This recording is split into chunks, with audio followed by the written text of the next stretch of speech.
Hello and welcome to Connect with Rohan the Alwis. Another edition, another program brought to you by Satyajit Creations from their studios in London. I have today a very interesting personality in the sense that she is a solicitor by profession.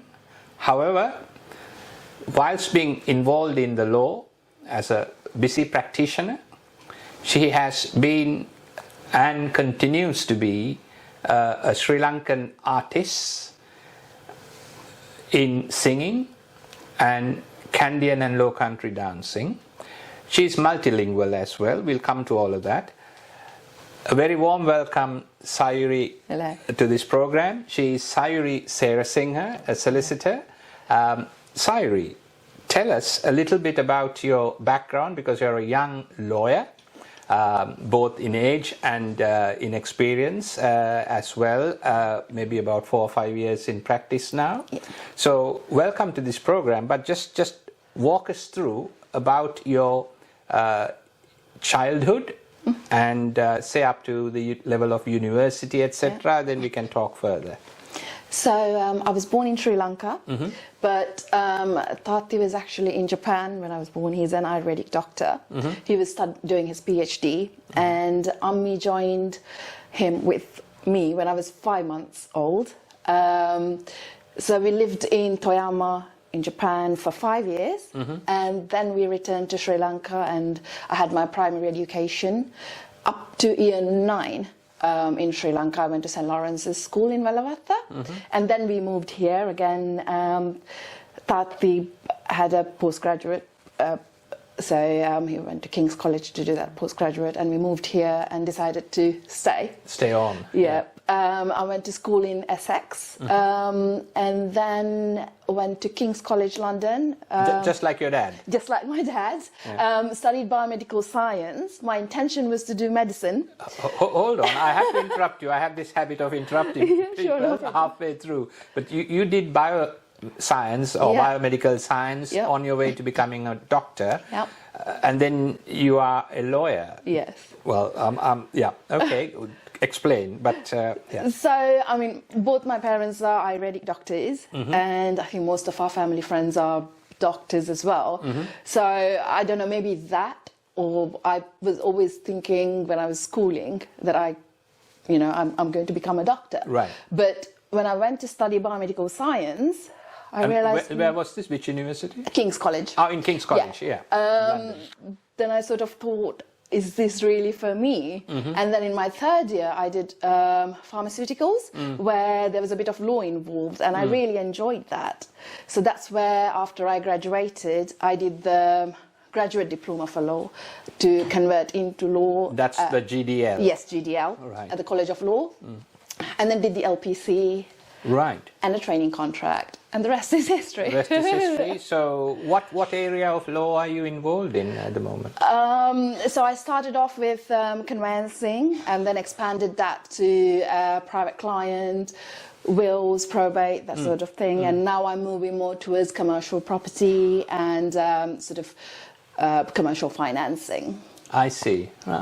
That's really good to hear, because it's very important, because some of our viewers could well be doing their O-levels, A-levels, and wondering, no doubt people get career guidance at school, but this also acts by these interviews, especially with you, as a sounding board or a knowledge base to understand, because you started off hoping to become a medical doctor, at King's College, then you switched, and in my career as a lawyer, I have come across a number of, including some medical doctors who have converted to become lawyers, and that's an interesting point, because you really found the niche area of the law in pharmacology or pharmaceutical aspects of the medical degree. So you are a private client lawyer as well as commercial property, etc. involved in. Do you work in London, or where are you based? Yeah, at the moment I'm based in Finchley. Right, in North London. North London, right. Yeah. Well done. That's really good, because it's important that we interview and showcase our young professionals. And Sayuri Serasinghe is a young solicitor, and the idea is if anybody wants to ask questions, etc., they could get in touch through this program, especially for career guidance and so on. Sayuri, you mentioned you were born in Sri Lanka. Yeah. Spent a few years in Japan because your parents were doing their studies, especially your father doing his postgraduate degree, etc. studies. So does that mean you speak some aspects of Japanese as well? Yeah. Spoken Japanese, I can manage. That's really good, yeah. And of course, English is the medium of this channel. And anything else? Sinhalese, of course. Yeah. So you're fluent in both Sinhala, English, and... a little bit of Japanese and a little bit of Hindi through watching Bollywood movies. Oh, I see. So the entry to Bollywood, or the fact that you mentioned Bollywood, I'll take you now from a professional lawyer's career path to that of the artistic background that you bring to the table. Guide us through, or talk us through, how and when you got involved in the Sri Lankan art. Art is not necessarily drawings, I'm talking of the artistic world. Floor is yours. So when we lived in Sri Lanka, I took Eastern music. Right. As a Eastern or Oriental music in the class at school. At school, right? So to sort of complement that or support that, I also went to Kalabhumi in Nugegoda. Kalabhumi Nugegoda. That's run by who? That's run by Rohan the acclaimed music director, and Lakshman Vijayasekara and Ananda Veerasiri. And I did singing as well as violin there. At Kalabhumi? Yeah. Right. And we moved here when I was 15. And whilst I was in Sri Lanka, I did a bit of Kandyan dancing as well.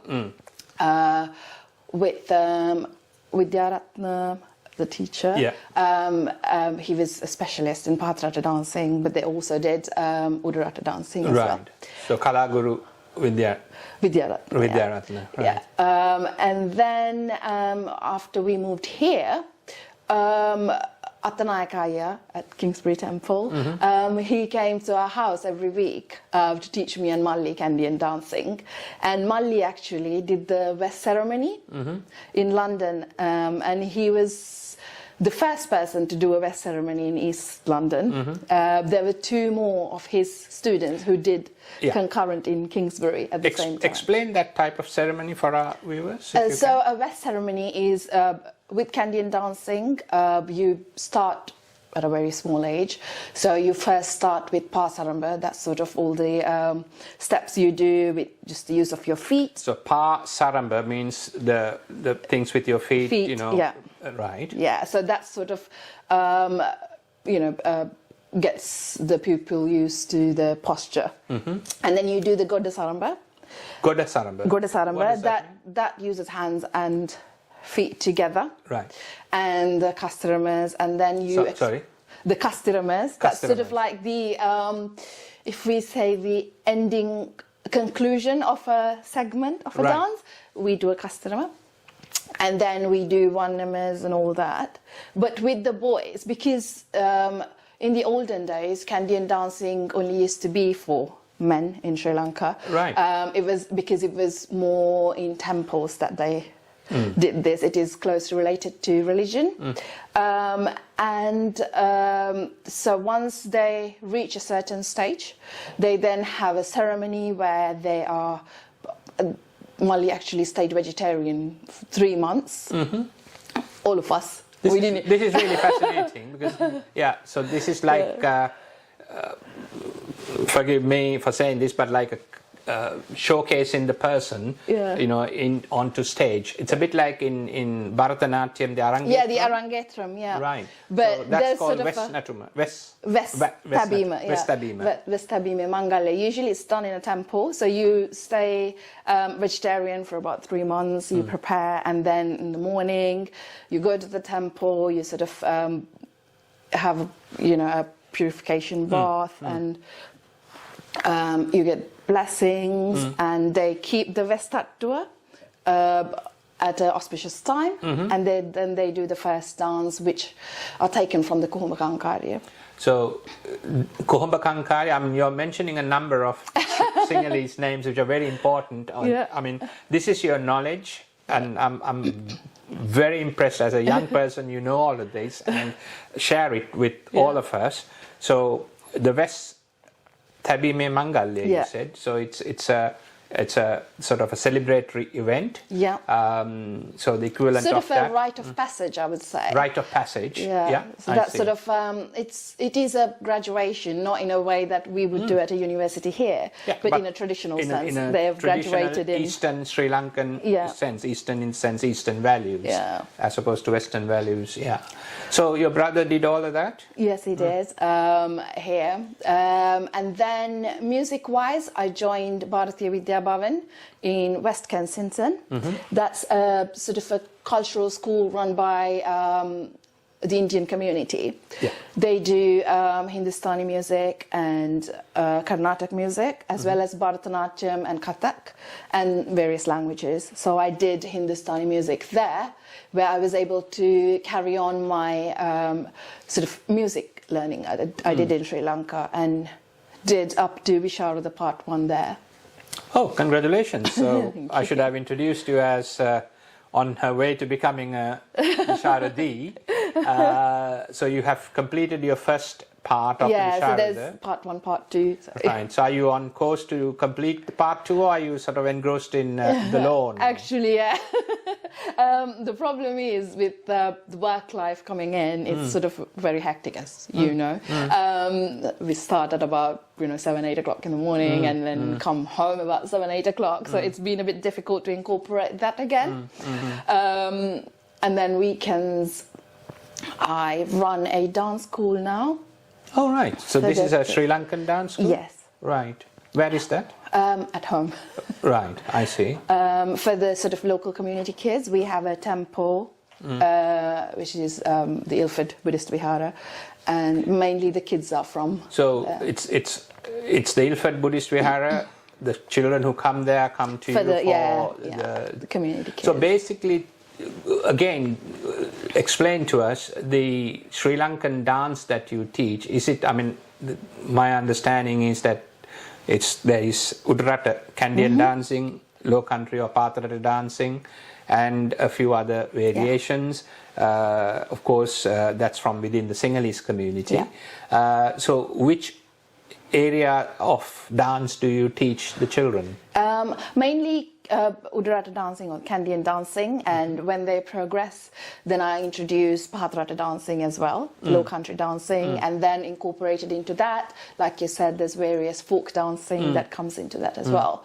I've been running the dance school for about 5, 6 years, I think. Oh, now. that's again really good, because it's also you're doing it as a service to the Sri Lankan community, so that especially the second and third generation Sri Lankan, the youngsters, do not forget their roots. This is not necessarily to say that you have to be a Sri Lankan all the time when you're outside of Sri Lanka. You have to adapt to your country of adoption or country of birth. However, not necessarily to forget your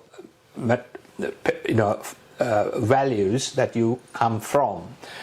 So could you explain the difference, Sayuri, between the sources of Kandyan dancing with Patharata dancing, as far as you know? With Kandyan dancing, there's actually a story how it came to Sri Lanka from I'd like India. to hear it, please. I think we all know about the whole Vijay Kuweni story, where Kuweni was sort of chased away by Vijay. She was insulted, and then she cursed him. And the curse then carried on, and Pandukabhya Raja, he had nightmares at night where a big tiger was attacking him. So he couldn't sleep, and he was suffering from insomnia. So to treat that, they got a group of shamans from the Malay region in India. Yeah. And it is said that they're the ones who came to Sri Lanka and performed the Kuhumakankari ritual. I see. It is an overnight sort of ritual, starts about 6 o'clock in the evening, carries on until 6 a.m. the next day. Yeah. And that's how Kandyan dancing came to Sri Lanka.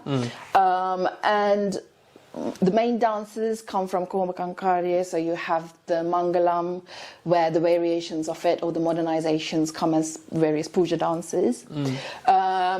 Even when the bride and the groom is brought in, that's part of Mangalam that they dance. And then you have the Hat Pada, like Kuhumapade, Bulat Pade, all that. And then moving on from Kuhumakankari, we have various Wannams in Udurata as well, the famous ones like Gajaga, Turanga, Mayura. So that's Kandyan dancing. And the main drum, of course, is the Gatabere. Gatabere. And then with the Pahadrata dancing, sorry, the origin is a little less clear. But that is, they use the Yakbere for Pahadrata dancing. And it's more Devol, Telme, again, it's very ritualistic. And then it's more associated with various yakshas and, Giri Devi dance, Surambavalya and all that you sort of do. I see. And then you mentioned about Kathak dancing, Kathak, the Hindustani dancing aspects that at the So you studied Hindustani dancing. No, music. Music, yes. I'm sorry. Yeah. So, right, I see, right. I did Hindustani music, but Sri Lankan dancing. Sri Lankan dancing, that's easy to remember now, yeah. Now, because I was trying to ask you about the Hindustani dancing aspects versus the Sri Lankan, because both from the explanation or the narration you've given us on the Kandyan dancing and the Patharata, the low country dancing, they have certain Indian, Bharatiya backgrounds, because the Kuhumakankari, the Vannams, you mentioned the word puja, Vannam. I mean, Varnam they do in Bharatanatyam as well, isn't exactly, it? Yeah. Exactly. So there are lots of commonalities, but I think Pandukabe onwards, we have sort of in Sri Lanka come to own the Kandyan dancing as unique to Sri Lanka. And I think then the Patharata, the low country dancing, has certain South Indian aspects with the migration of people into Sri Lanka from India and so on. Right. So you have obviously you mentioned about your school of dance in Ilford. You also mentioned the, and I'll get this name wrong, you'll have to let me, the Bharatiya Vidya Bhavan. Bharatiya Vidya Bhavan in London. Yeah. Now, Bharatiya Vidya Bhavan is a fairly big institution. Yes. Do we have an equivalent of that sort of thing of Sri Lankan background in the UK? Unfortunately, no. No. So I mean, that is one of the reasons why I sort of wanted to start a dancing school. I call it a dancing school. We have taught singing as well, but most of the children, I think, they're more inclined to do dancing. So I operate as a school of dance and music. Right. Me and my Mali together. So I thought, I've learned it, and it is something unique, especially when we go to university and we get involved in various societies. It's sort of, I think a couple of years when I was at King's as part of Sri Lankan society. We did these dancing where it was a fusion of Bharatanatyam and Kandyan, and I thought it's beautiful that we're in a Western country and both cultures have come together and just showcasing our Sri Lankan culture on the same stage. So I think my main aim is, if my students can do that, take our culture forward to the wider community in England. I feel like that's sort of my bit to my country. I think it's I make this invitation to you on air, during this program. I think you need to work towards broad basing your school, because the Indians in this country are very much part of the British culture. However, they are very much firmly Indian, starting from the Prime Minister of this country. He celebrates Deepavali or Diwali, whatever way you say it, with the lighting of a oil lamp at number 10 Downing Street, but he is the Prime Minister of all of the United Kingdom. So they are able to switch between their background culture and the main culture, something that we Sri Lankans in the UK and in other countries across the world, wherever we are, this program is watched. I think it's very important to instill that Sri Lankan background, know your roots, where you come from, and that will help us to go forward in confidence as citizens of another country. I think that's a very important a point as well for you and your brother to consider, expanding the school of, I would call it a Sri Lankan school of art, which includes everything, but you have sort of started the initial step of dancing as well as art, singing. Okay, so I think it's where do you see, for example, second and third generation Sri Lankans, young children, taking on Sri Lankan art and dance and song going forward? Because if you're first generation Sri Lankan, your background is still in Sri Lanka. Second generation Sri Lankan, yes, you're born in Britain, but your parents are giving you that help not to forget, but they are children. I think that's the challenge. Yeah. Do you sort of have third generation Sri Lankan children coming to you on Sundays for the school? Not yet, but I mean, it's the second generation I have now. So a few of them have gone on to university because, like I said, I've been doing this for about 5-6 years now. Good, yeah. And with the first batch of students, I did the Pahimpat ceremony. Say that again? Pahimpat. So, Pahimpat. Yes. So explain that. Yeah. So I explained the vest ceremony for the boys. Vest ceremony for the boys. And it's the similar ceremony for the girls. Pahimpat. Pa means foot, feet.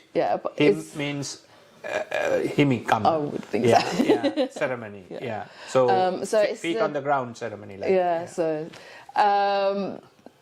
So similarly, they get the vest that obviously we don't, but we'd make a headdress the girls usually wear when they wear Kandyan, and have the similar sort of, stay vegetarian, be at the temple, and then get the blessings of Hamdro, the teachers, everyone, and then the teachers would then put the headdress on them. I see. So that sort of gives them the right to go and perform on their own, sort of similar to Arangetram.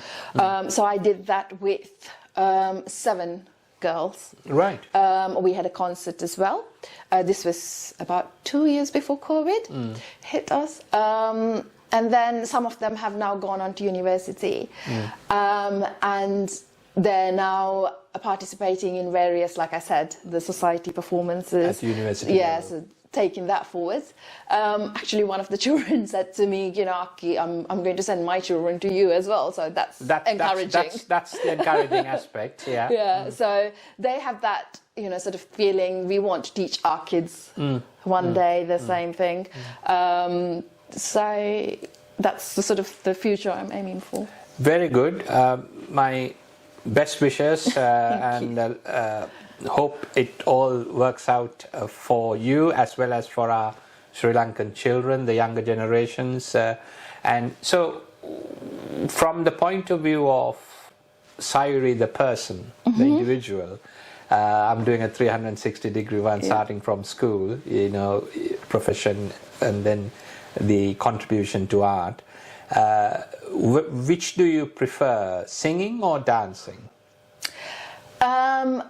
To teach, I'd say dancing, but to perform myself, I see myself more as a singer than a dancer now. So you take part in singing competitions, etc., or events? I did. Right. When I was at uni, I was about 20. There was the London Star program that happened in the UK. I took part in that, and then carry on from that. I take part in various charity events, concerts that's happening in the UK. I sort of participate as a female vocalist for the various artists that. If you can name them. I'd just like to know. So Our I viewers think would like to know. starting off with Ranil Malavarachi, that's Milton Malavarachi's son. Sang with him twice. In London? In London, yep. And then Edward Jayakodi.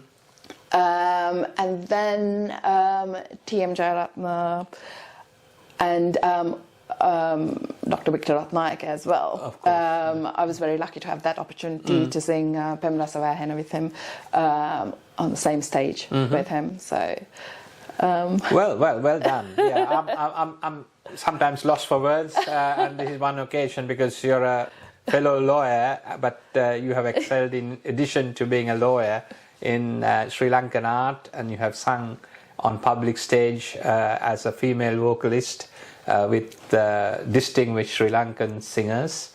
Well done, and I wish you all the very best, Thank Sayuri. you. All the very best in everything you do. thank you. Thank you. Thank you.